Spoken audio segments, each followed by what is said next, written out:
So good afternoon. My name is Raphael. This is Ido, and we'll be presenting classification of speech utterances in a rapid manner for deploying many models. So just an idea of what do we do in Chorus.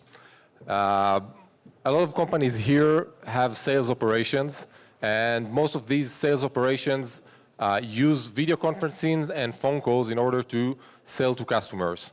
When you do that, most of your interaction with your customer, both in sales and customer success, happens in these video conferences and calls. And your relations to your customers are actually a very important source of knowledge for the organization. When you look at such teams, you see that the top people, there is this Pareto principle where they do most of the sales. So 80% of the sales come from 20% of the people.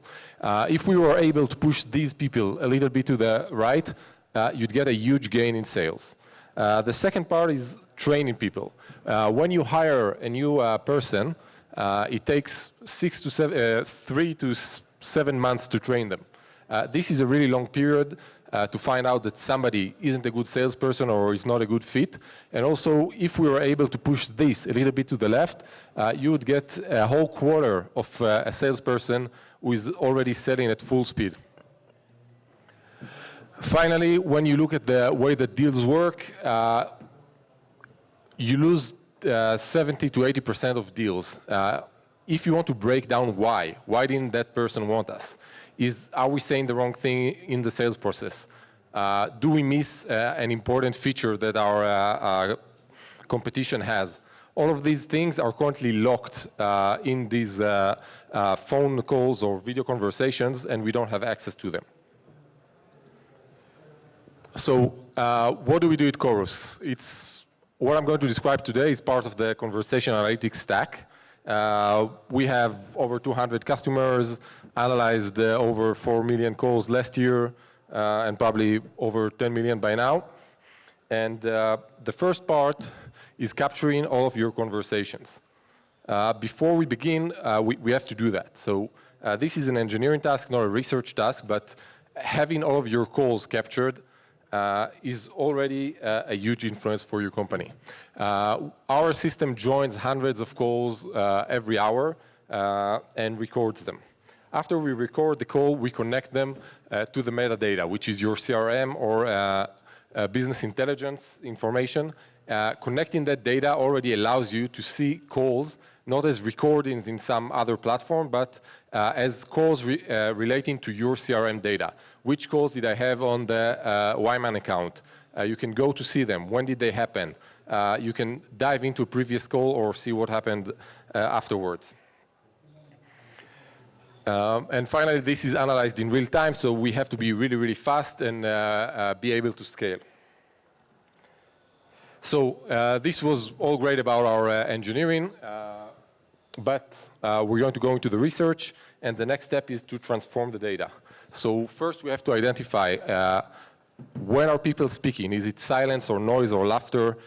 This helps us to identify when did the call really begin. People are always late to phone conversations and video conferences. We can identify no-shows. Some sales organizations are plagued by the fact that people don't show up to meeting. Just telling them this person misses 30% of their meeting versus that person that does 20%, it means that they are losing 10% of the leads because they don't make sure to schedule right at the end of calls. Afterwards, we transcribe the speech to text using our own model, and I'm going to talk about that in a few minutes. And this allows you to easily search the call without doing anything further.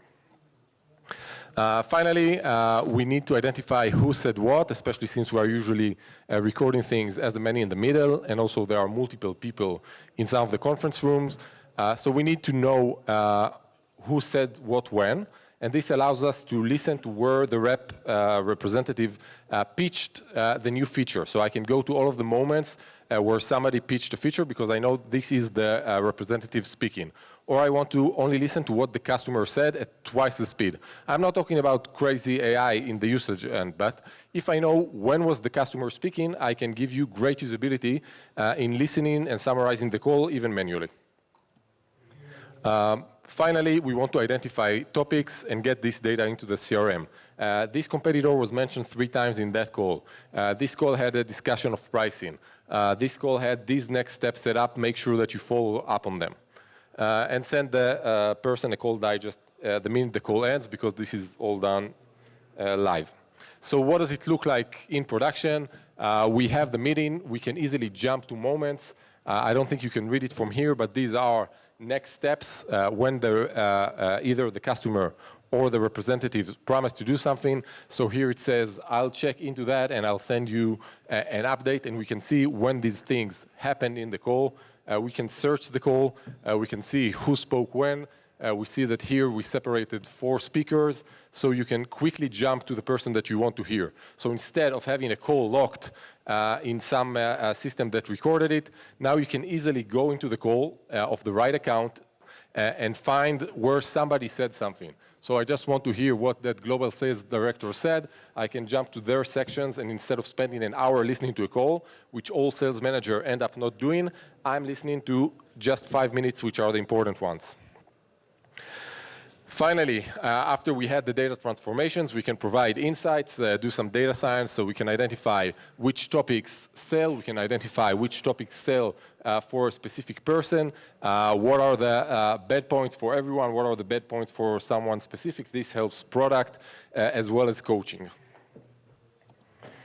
So all of this was motivation, just so you'd understand what we're talking about. So now let me dive into the problem, spoken utterance classification. Before we saw an example where we had the next steps identified. So this is a label. If somebody said it's 70 per seat, this is a pricing sentence. It means that it's $70 per seat. This is not a new problem. People have been classifying text and classifying speech for a long while now. But if you look into it academically, most of the work is not being done lately. Another hard part is that a conversation has hundreds of utterances, and most of them are not connected to pricing. So the labels are priced. Pricing is not mentioned on every call. When it's mentioned, it's not mentioned 50 times. You have 3 pricing mentions in a call with hundreds of utterances. So finding the right place to identify it is not easy. And since many labels repeat between customers, this looks like a good candidate for supervised learning. We want to bootstrap all of these models because they're necessary not only in sales. For example, I think Stanford has this paper from 2017 where they recorded what police officers say to people when they stop their car, and they show that they are impolite to certain minority group, while other people get to be called Mr. and Ma'am. So this is a classifier. You can add more and more classifiers and learn more from what's happening in that data set if you had the ability to do it quickly. Doctor's rounds. People are recording doctors going around in the hospital. Actually, this is also happening in Israel. These are works from Google. So once you recorded these people, you've transcribed what they say, it would be nice to have labels onto that. Finally, our own sales app, which has been working for 4 years now. So how do we do that? We need to bootstrap a lot of labels. We want this to be fast. We want this to be cheap. And we want this to be agile. We don't want to get stuck with a label that is not good. We want to be able to get feedback, iterate quickly, release it to customers, get their input again, and do it again. So what does it look like? First, we have the data source. We have people talking to one another. We are recording that. We have speaker separation happening in the back end, and then it's going to get transcribed into a big database. So now we have this database where we have conversations, and this conversation has utterances. Utterance is the word in speech for a sentence or a few sentences that somebody said. So this is our data source. Afterwards, for each label, we can collect data. So this is, I'm going to dive into this in a minute, but we can collect data and then tag this using an active learning commercial product called Prodigy that was presented in this conference last year. And finally, we have labeled utterances. Once we have these utterances, we can train a standard neural model using CNN and attention, using Spacey. But what I'm going to talk about today is actually how we're going to do some domain adaptation in order to get this classifier to work with less examples. So, what's happening in the ASR domain? We have like 15 minutes. So who here knows about speech, how speech works? So I'm counting about 12 hands. Please don't correct me. I'm going to give you a crash course of 1 minute of how automatic speech recognition works. So we start with a wave sound. And we take small windows of 40 milliseconds, and we turn them into a list of numbers that represent the decibel energy amount in different frequencies. These windows are combined using a deep learning model into the possible phoneme. So if I started talking here and I said hello, it would say at the first tenth of a second, that person said ha, and then he said low. This model is trained on manual transcription, and it's very good to always train within your data set. So you need to train within your domain. This is one of the reasons that we train our own models. We have to work in the conversational analytics area. I see that this is interesting. You woke up, right? So once we have these phonemes, or triphones, which are 3 of them at a row, we can try and match them to words. We do that by using a pronunciation dictionary. This is a pretty static thing where we have words, and for each word we said how do we pronounce it. So we see that we have hello is the word hello, while jello is the word jello. So we have all of these mappings, and of course some words can be mapped to more than one result, more than one pronunciation. And we get this strange lattice of phonemes and words that they can represent, and we want to find a good path in that lattice in order to identify what was said. And this is where the language model comes in. It tells us if you have the possibility of cook for people versus cook for people, which we have to admit sound pretty much the same. Our model would tell you that in our domain, the sales domain, cook for people is more likely.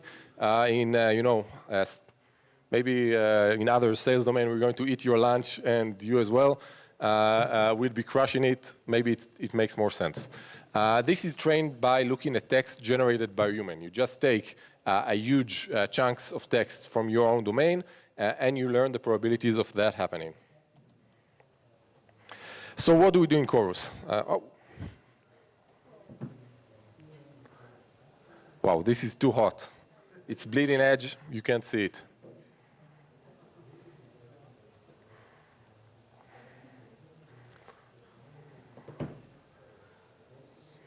So I'm going to start talking anyway. I showed you before that we have the pronunciation dictionary. It's a static place where we identify words. Who here works in a company that has a real name, that the name is in the dictionary?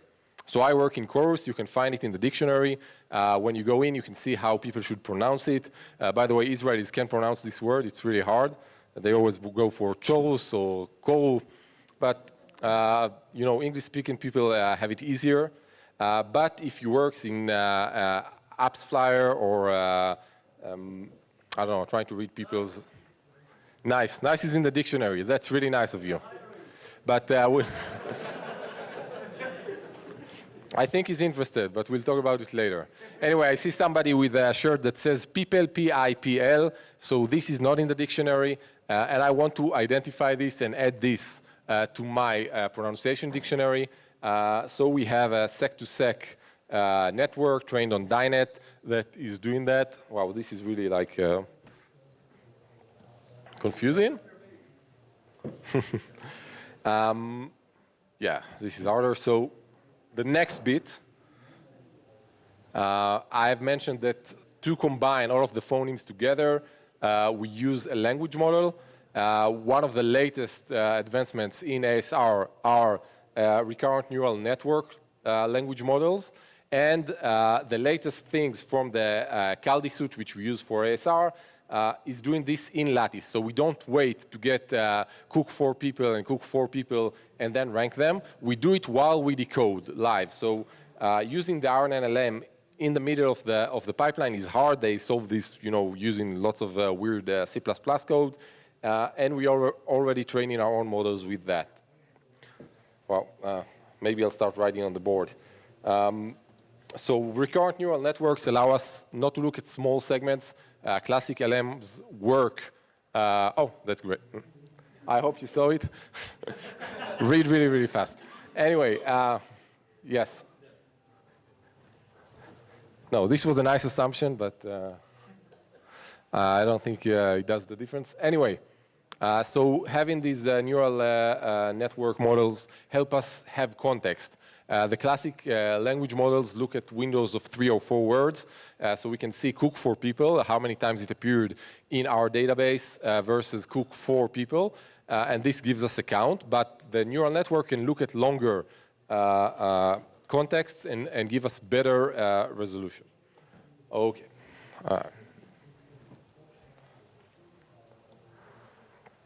I missed this one. Yeah, so, sorry. Now that was me, right? Anyway, so since we've been around for 4 years now, we have tons of data. We can train our own language model on the 100 million words, which surprised me when I looked at the data.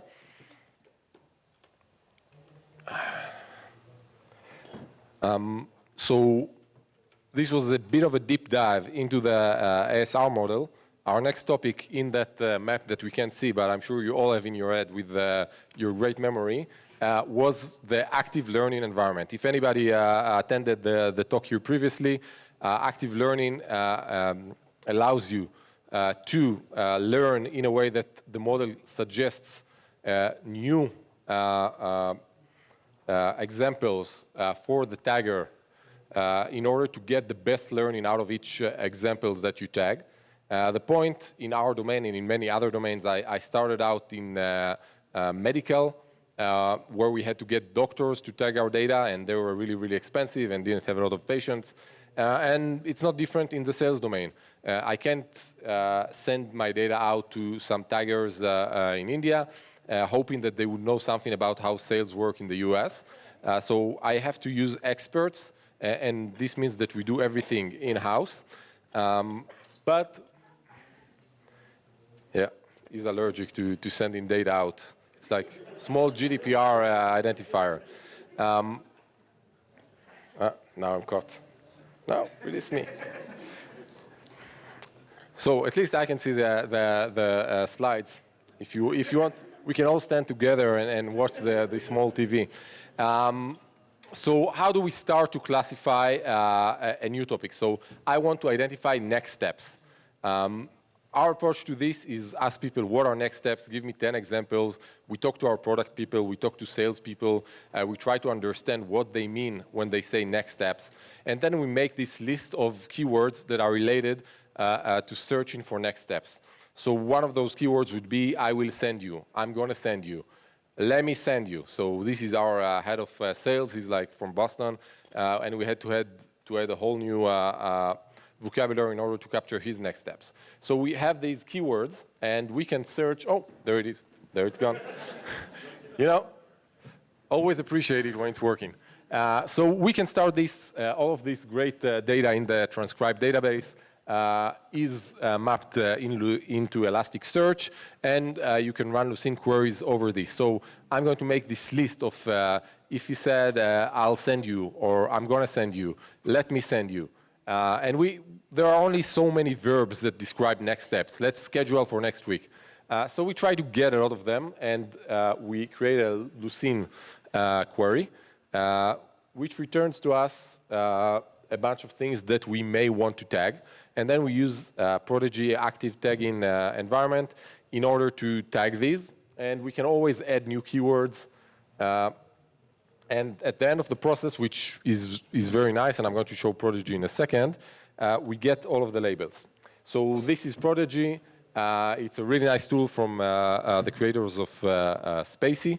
And the way that I see, what I want you to take back from this talk is how to set up such a project. So first, you need to define the scope, talk to customers, talk to your product person.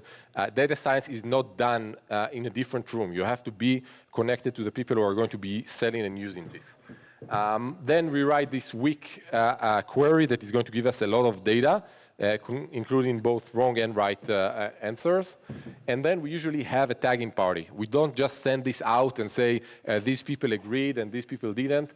We are going to go to customers and tell them, why don't you sit with us and tell me where it hurts. We do this with our product people. We do it among ourselves. And we get to a definition that we like. So these are soft questions. If I say that I'm going to send you something in the beginning of the meeting and I immediately send it, is it the next step? Should we capture it? So some of these questions are delicate. And you just need to get a decision and be clear on why you're doing that so you can explain it to customers. So I already mentioned that Prodigy is awesome. And finally, the new tags are incorporated. Every time you tag something, the model gives you a confidence.